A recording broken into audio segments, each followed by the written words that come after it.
Hi here! It's April, and it's the end of April. So I thought this was a great time for another OPP, Other People's Projects. So let's see what we have this month. This first project is from Carolyn Haught, and it's a cross-stitch blanket that she's been working on for her first grandbaby. She said it's taken her 2.5 months to make it, so thanks for sharing that with us, Carolyn. These next couple of projects are from Humphrey, Dunn, and this first one is a great horned owl Intarsia, and the pattern is from Kathy Wise. The woods he used are lacewood, quarter-sawn sycamore, wenge, Peruvian walnut, cherry, yellow heart, ambrosia maple, and holly for the highlights.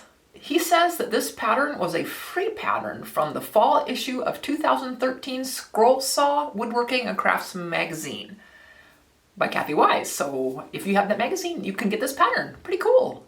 And this next project is a dragon Intarsia, and this pattern is by Judy Gale Roberts. Humphrey said that he used mahogany, aspen, wenge, and bloodwood. He says it also has some spalted tamarind in it and ambrosia maple. Those are very nice, Humphrey. Thanks for sharing those with us. Makes me want to do more Intarsia. This next project is from Laura Bianchini, and it is an angel Intarsia. She said she found this drawing and she wanted to make it because of all the chaos in the world right now, and she thought it might bring a little glimmer of peace. She wrote me in Italian, and she said that she is from Arezzo, which is a beautiful city not far from Florence. So I don't know much about Italy, but anyway, I know that Laura lives there. So thank you for sharing that with us, Laura. This next project is from Indio Decimo, and it's a 3-box drawer. He said it's wood made from platforms. I'm not sure what he means by that, but he put teak oil on it. And it's very similar to a box I made at one time. So very cool, Indio. Thanks for sharing that with us. This next project is from Ron Sweat. He knew this couple and they were going to throw out this 80-year-old cedar chest. And so he took it from them and rescued it, and he refinished it. And then what he did is he wanted to make a little replica scaled down model. He didn't have cedar, so he used maple, and he made it 1/4 of an inch scale.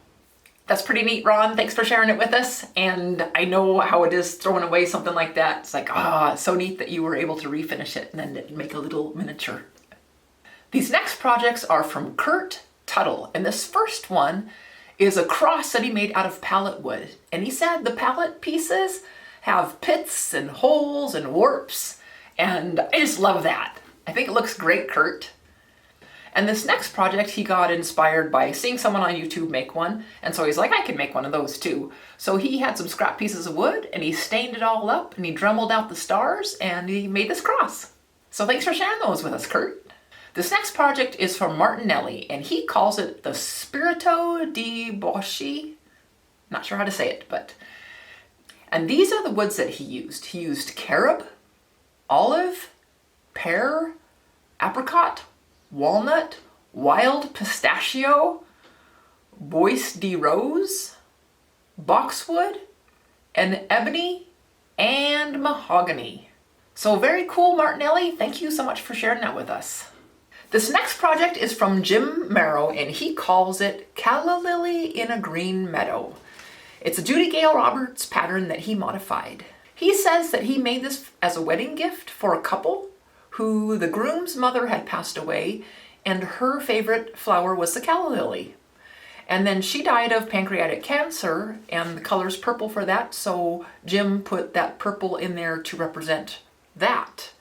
And this is a really neat gift for this couple because the groom's mother isn't going to be there, so it'll be like her presents. And then Jim also added a text on there that's her handwriting, and it says, I love you, Renee. The woods Jim used are poplar for the background. He used purple heart, aspen, yellow heart, and paldeo. And he used a number 1 blade to cut the little tiny letters with 1/8 inch thick wood that was wenge. What another neat and thoughtful gift you've done, Jim. Thanks for sharing that with us. And these last projects are from Stan Marshall, aka Husband. I call him Hub. Anyway, he made some tables. He made 8 tables. 4 of them are end tables, and they're all made from spalted maple. And all of the end tables have 2 live edges, and the 2 other tables have 1 live edge. He also welded up the legs for all of these tables. And he put Total Boat tabletop epoxy resin over the top of them, and they're really, really pretty. And then he sent them off to where they're supposed to live. So thanks for letting me share that, Hub. Wally, come on, buddy. Come on. Oh. Well, that concludes this month's episode of OPP. And it's the end of April already. Hopefully it gets warmer. We had like 2 days of warm weather and now it's been cold again and even some hail. Well, that's how it goes. If you'd like me to share a project that you've made on OPP, then please send me an email and put in the subject line OPP, and I will be happy to share it. Well, I hope everybody was inspired to make something. I know I sure always am when I look at stuff, especially those Intarsias. Wow! So thanks for sharing them with us, everybody, and thanks to everybody who watched. So we'll see you next time. Bye!